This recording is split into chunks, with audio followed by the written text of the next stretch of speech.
Hey guys, so these are my compliance bushings. So basically the big lower control arm bushing that is commonly used on Hondas and Acuras like post 2000.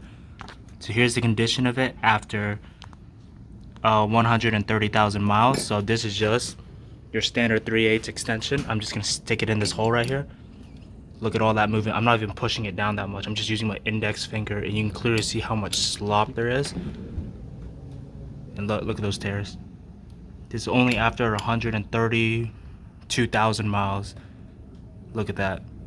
These bushings for sure need to be replaced. So having bushings that were this torn caused a lot of jerkiness when I was shifting gears. So I drive a manual, right?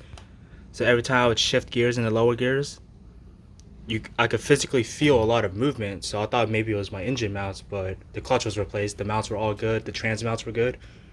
Then I inspected the lower control arm bushings. There was a massive tear.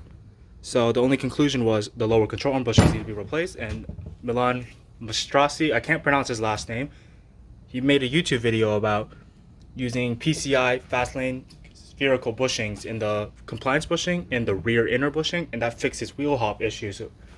So I was like, if it fixed his issue, it would fix mine too. So I had a local shop around me install some bushings for me. I used the PCI ones for the compliance. I used Honda OEM one for the shock bushing and the rear inner. And there's no more excess movement when I'm driving. The car feels really solid now. But wow, look at that stress on all the bushings. All these micro tears, the big tears right here, right there, and over here, then over there. So all this excess movement could cause more tire wear because your alignment's not holding in place, and also makes the ride less comfortable because there's too much movement in the control arms. So if your car is past 80,000 miles on a Honda and it's like a post 2000 car, I highly recommend you inspect these bushings because they tear really easily. My former 14 Honda Odyssey at 81,000 miles, these front bushings were torn almost to the fucking arrow right there. That's how bad it was. I'm telling you, these bushings tear really easily. So this is the compliance bushing on the left side of the car. It seems to be in much worse condition. The tear on this side was much bigger. These are the shock bushings, which the damper fork attaches to. As you can see, there's tearing all along the bushing on the lower half.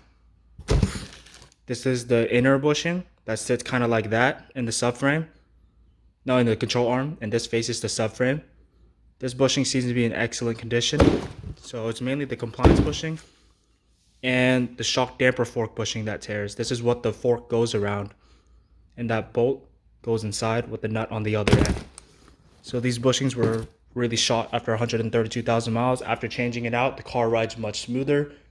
Shifting gears at low or even high RPMs is much smoother. Downshifts are smoother. There's just no more movement. It's amazing. I highly recommend you guys to check out the condition of your bushings if it's past 80,000 miles, because these ones tear really easily on Hondas. Trust me. Like, just read the forums.